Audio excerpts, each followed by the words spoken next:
Principles में हमें Taylor ने सब चीज़ें बता दी कि हमें करनी क्या है, बट टेक्निक्स के अंदर वो तरीके बताते कि जो चीज़ करनी है वो होगी कैसे। सो हम लोग ये सारी टेक्निक्स आज पढ़ने वाले हैं एंड हम लोग बिगिन करते हैं हमारी फर्स्ट टेक्निक से, जो है फंक्शनल फॉर्मेनशिप। अब इसके अंडर टेलर ने हमें बोला कि आपकी जो फैक्ट्री है, आपकी जो ऑर्गेनाइजेशन है, उसको दो पार्ट्स में डिवाइड कर दो। एक होगा तुम्हारा प्लानिंग वाला पार्ट, मतलब जो आइडियाज़ लेके आएंगे, जो इनोवेशंस लेके आएंगे, जो नए टारगेट्स या ऐसी चीज़ें लेके आएंगे, एंड जो चीज़ यहाँ पे डिसाइड होगी उसको इम्प्लीमेंट, उसको एग्जीक्यूट कौन करेगा, उसको एग्जीक्यूट करेंगे सारे प्रोडक्शन वाले पार्ट। अब इससे बेनिफिट क्या होगा कि ये वाला सेक्शन जो है फैक्ट्री का, वो प्लानिंग के बोझ से दूर रहेगा, मतलब उसको सिर्फ अपना ही काम करना होगा, एंड जो प्लानिंग वाला पार्ट है फैक्ट्री का, वो प्रोडक्शन से दूर रहेगा। ये सिर्फ एक एक्सटेंशन ही है डिवीजन ऑफ वर्क का।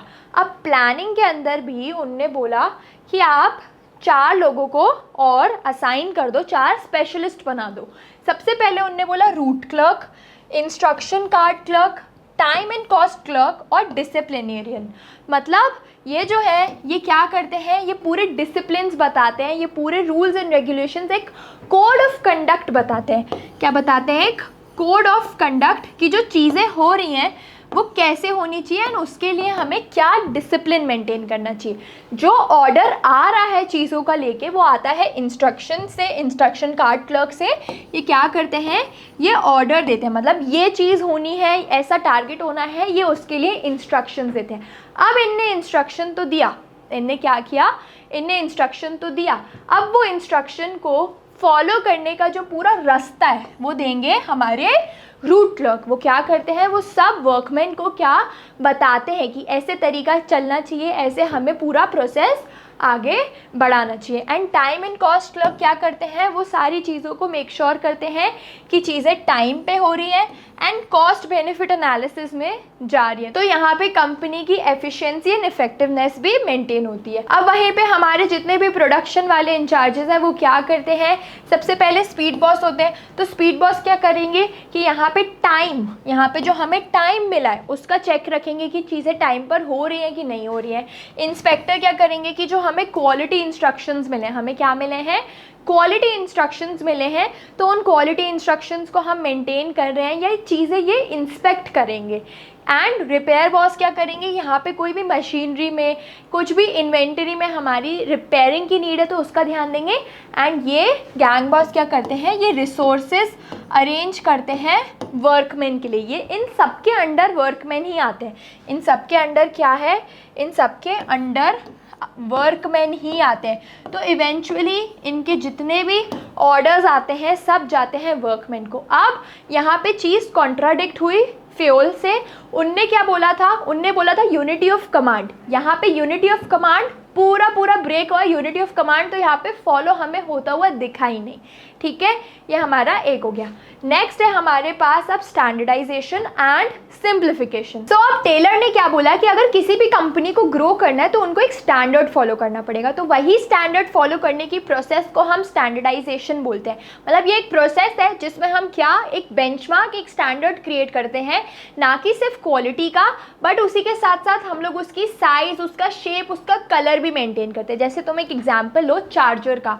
अब सी टाइप चार्जर बहुत अलग अलग कंपनीज के आते हैं, बट वो हर चार्जर तुम्हारे फ़ोन में तो लग ही जाता है। वैसे ही सेल्स जो आते हैं बैटरी, वो किसी भी कंपनी के रिमोट में कोई भी कंपनी का सेल डल ही जाता है। यहाँ पे क्यों, क्योंकि एक स्टैंडर्डाइजेशन है। तो स्टैंडर्डाइजेशन क्या है, एक प्रोसेस है जिसमें हम क्या करते हैं, जिसमें हम उसकी क्वालिटी, उसकी साइज़ बोल लो, उसका शेप बोल लो, तो उसको हम क्या करते हैं, एक स्टैंडर्ड बना देते हैं, एक फिक्स्ड बना देते हैं। अब इससे बेनिफिट क्या होगा, इससे ये बेनिफिट होगा कि हमारी क्वालिटी भी इम्प्रूव होती जाएगी और एक क्या, परफॉर्मेंस स्टैंडर्ड बन जाएगा। एक क्या होगा, एक परफॉर्मेंस स्टैंडर्ड बन जाएगा, किसके लिए, मेन के लिए भी, एंड स्टैंडर्ड बन जाएगा फॉर मेन एंड मशीनरी। तो दोनों के लिए एक परफॉर्मेंस स्टैंडर्ड बन जाएगा। तो इससे बेनिफिट, इसका ऑब्जेक्टिव ये है कि to set performance standards for man and machinery. हमारा स्टैंडर्डाइजेशन हो गया। अब सिंप्लीफिकेशन पे बात ये आती है कि चीज़ों को सिंपल रखो। जैसे तुम्हारी डिमांड में 2 चीज़ें हैं तो उन 2 चीज़ों पर ही तुम ज़्यादा स्पेंड करो, 10 चीज़ें पे ज़्यादा पैसा वेस्ट मत करो। मतलब जो अननेसेसरी चीज़ें हैं ना उसको एलिमिनेट कर दो। इससे क्या होगा, तुम्हारा टाइम भी बचेगा एंड साथ ही साथ में तुम्हारी जो कॉस्ट है, जो तुम्हारी कॉस्ट है वो भी क्या हो जाएगी, कॉस्ट रिड्यूस हो जाएगी एंड तुम्हारा टाइम भी बचेगा। तो जो अननेसेसरी चीज़ें हैं हमें उसको एलिमिनेट करते हुए भी चलना है। अब नेक्स्ट हमारे पास आता है वर्क स्टडी। सो अब वर्क स्टडी में टेलर ने क्या बोला, ये पूरी वर्क स्टडी समझने से पहले इसका गोल समझ लो। वर्क स्टडी का गोल ये है कि जो हमारी प्रोडक्शन है वो मैक्सिमम होनी चाहिए और जो हमारी कॉस्ट है वो मिनिमम होनी चाहिए। ये अचीव कैसे होगी, जब हमें सारे फैक्टर्स से बेस्ट आउटपुट मिलेगा। इसके लिए कुछ स्टडी करी।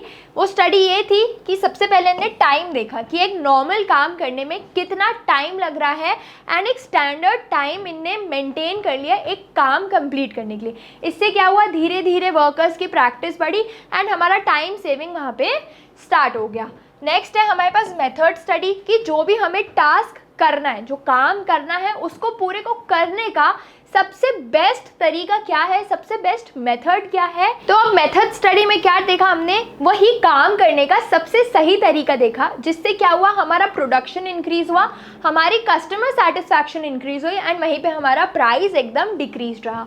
फिर है मोशन स्टडी। मोशन स्टडी मतलब study of movement, study of movement कि कोई भी वर्कर अगर फालतू मूवमेंट करेगा, फालतू मूवमेंट मतलब अननेसेसरी मूवमेंट करेगा, तो वो बहुत जल्दी टायर्ड हो जाएगा, फिर उसकी एनर्जी वेस्ट हो जाएगी। तो एनर्जी सेव करने के लिए यहाँ पे ये स्टडी करना ज़रूरी है कि कोई भी वर्कर कैसे बिहेव कर रहा है, कैसे वो फालतू मूवमेंट अवॉइड कर रहा है एंड उससे फिर हमारा अगेन एफिशिएंसी बेटर होगा।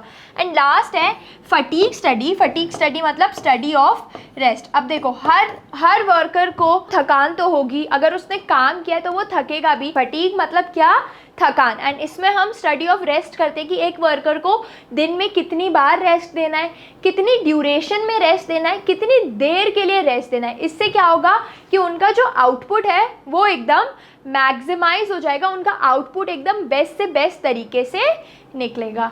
हमने पढ़ लिए 3 इनके टेक्निक्स। अब लास्ट हमारे पास टेक्निक है डिफरेंशियल पीस वेज सिस्टम। अब इसका मतलब क्या कि वर्कर्स को पैसे दो, वर्कर्स को पैसे दो on the basis of their output. मतलब जितना वो वर्कर काम कर रहा है उसको उस बेसिस पे पैसे दो। जो अच्छे वर्कर्स हैं, जो एफिशिएंट वर्कर्स हैं, उनको रिवॉर्ड दो एंड बाकी वर्कर्स भी उस तरीके से क्या हो जाएंगे, मोटिवेट हो जाएंगे। अब एग्जाम्पल लेते हैं हम, जैसे कि एक स्टैंडर्ड काम है एक दिन का, आपको प्रोड्यूस करने हैं किसी भी चीज़ के 5 यूनिट, मतलब हर वर्कर को 5 यूनिट उस चीज़ के प्रोड्यूस करने हैं। अगर आपने 5 से कम प्रोड्यूस किए तो आपको उसके लिए वेज मिलेगा 80 रुपीज़।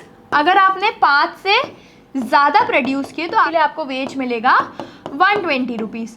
तो यहाँ पे अब 2 मैनेजर्स थे, उनके वर्कर्स ने क्या किया, एक वर्कर ने काम करके 4 यूनिट्स बनाए तो उसको कितना मिलेगा, उसका देखो 5 से कम है, स्टैंडर्ड कितना था 5 था, उसका 5 से कम है, तो 5 से कम में उसको कितना मिलना था 80, तो उस हिसाब से इसको कितने मिले 400, उसको मिले 400। वहीं पे एक और वर्कर है जिसने स्टैंडर्ड से प्लस काम किया, मतलब बनाने 5 थे बट उनने में भी 6 बना दिए, 6, तो 6 यूनिट्स के हिसाब से उनको कितना मिला 120 per unit, which means total में उनको 720 रुपीज़ मिले। मतलब इस वर्कर ने क्या किया, इस वर्कर ने 6 यूनिट्स बनाई। अब अगर मोर देन 5 यूनिट्स है तो इसको पर यूनिट 120 मिलना था, विच मीन्स 720 इसको टोटल मिला।